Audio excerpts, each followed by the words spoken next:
Thanks for joining us at noon. I'm Felicia Lawrence along with Sean Ash. We've seen some beautiful sunny days, but things are going to be changing slightly. We're going to actually warm up. Yeah. A lot of people think we might be cooling down, not just yet. We also kind of have our eyes watching for rain. Yeah, slim rain chances, unfortunately, because we could really use some. Lindsay and I were just looking back since the 1st of August. We're about 2.5 inches below average for rainfall here. And we don't have a whole lot of hope in the 7-day. We have hope for warmth. If you like that, we definitely have that covered and folks taking advantage of it. This is viewed from the Indianapolis Country Club there. On the west side, sunshine trying to peek through this cloud deck that we've had around this morning. Not as much cloud cover over Hamilton County. And this is the vantage point from downtown here. It's just a little disturbance pushing through. It doesn't have a lot of moisture or a lot of lift, so we're not going to have a whole lot of a chance of getting any rainfall out of this. We're at 73. Dew points are in the mid-50s, a little bit higher than they've been the last couple of days, but dry enough that it eats away at the precipitation potential with this weak disturbance. But we'll have a little bit of cloud cover the next couple of hours. Once that gets out of here, temperatures shoot up quickly this afternoon. We're already in the middle 70s. There's the dew points as we talked about. Again, higher than they've been, but nothing compared to where they were over the jungle-ish summer that we had. These are the forecast highs for today. Low to mid 80s around central Indiana. This is how we're going to get there. We should be at 80 degrees by the time we get to 2 o'clock, and we'll spend the better part of the afternoon in the lower 80s. Hotter days ahead. We'll talk about that and a weekend storm chance in the 7-day forecast. Thanks, Sean. We'll check back in. 4 people are seriously hurt this afternoon, with 2 more injured after a car veered off the road, crashing into a tree. Now, this happened on Southeastern Avenue near 465 about 10:30 last night. Metro Police say 6 people were in the car when it crashed. 1 person was ejected. Police say most of the victims are 18 years of age or younger. A witness says they saw the car speeding on Southeastern, then lost control and crashed. As we learn more about this crash, we will be sure to update you on air and online at WTHR.com. Right now, police are searching for a man accused of leaving the scene of a crash, killing a newborn child.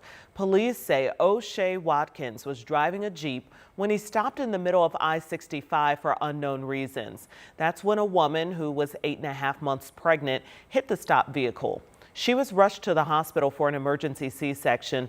Her newborn baby died 2 days later. According to court documents, Watkins says he left the scene of the crash and his girlfriend picked him up. Tonight, Indianapolis police and firefighters are discussing their priorities for the 2026 budget. Public safety will get nearly $850 million under the proposed budget. Now, that will be split among IMPD, IFD, the Sheriff's Office, and other county agencies. IMPD and IFD will present their plans for the funding at the Public Safety and Criminal Justice Committee hearing tonight. That gets underway at 5:30 in the Public Assembly Room at the City County Building. State Republican lawmakers are meeting this week, and it comes as Governor Mike Braun and other GOP leaders weigh a special session to redraw Indiana's congressional map. So here's what we know. Senate Republicans are gathering today, while House Republicans are expected to meet Friday. We're still waiting on details surrounding what will be discussed, but it's not a stretch to think redistricting will come up. It's been a hot topic across the country after the effort launched in Texas. Then the vice president visited Indiana last month. The Trump administration has been promoting this mid-decade redistricting. It's in an effort to gain House seats during the 2026 midterms. Right now, 7 of Indiana's seats are held by Republicans. Democrats represent the other 2, including here in Indianapolis. While Indiana lawmakers consider redistricting, 9,000 Hoosiers are urging Republicans to do some rethinking. Petitions have been delivered to the state Senate, the state House, and the governor's office. Julia Vaughn with Common Cause Indiana says she's concerned about lawmakers drawing a map, turning all 9 congressional districts red. You are pretty much telling Hoosier voters, we don't care what you think. Don't bother to show up. Just stay home because we've already decided who is going to represent you. If you want to make voters angry, that's the way to do it. While they're hearing such a strong message from Washington, D.C. and politicians that are trying to pick their voters instead of letting the voters pick them, They need to hear that, Hoosiers aren't for this.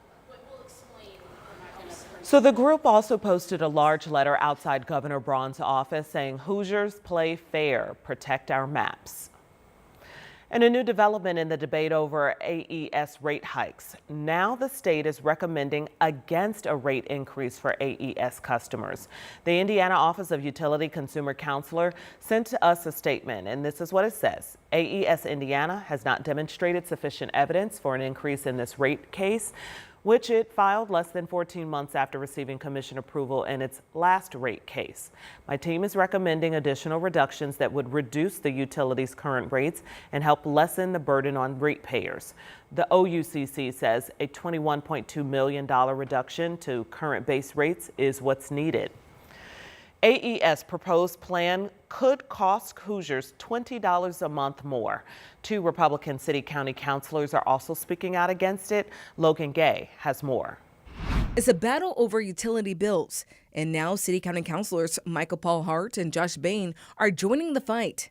They just introduced a resolution urging AES to reconsider raising its rates. We can't continue to pass along costs to ratepayers when we see these independent system operators like AES raking in millions of dollars in a regulated monopoly profit while continuing to ask ratepayers for more and more and more. The proposed increase would amount to around $21 a month. The councilors say Hoosiers can't take it anymore. We're tired of seeing this stuff go up, and we've had enough. What are you going to tell someone who's living on a fixed income, might be a single parent, or might be a two-parent household that's still struggling to make ends meet? If AES doesn't withdraw its rate increase request, the councilors say they will ask the Indiana Utility Regulatory Commission to reject the increase. IURC is going to make that decision, but we're here trying to move their decision in one way based on the sentiment of the citizens. The resolution has gotten some bipartisan support as well.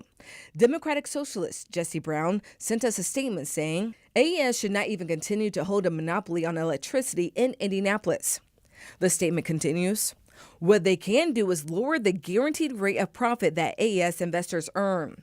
If they lower this rate to 5.1%, AES could do all of their planned upgrades without raising anyone's rates at all. AES leaders tell us even if the increase goes through, they would have among the lowest rates of any investor-owned utility in Indiana.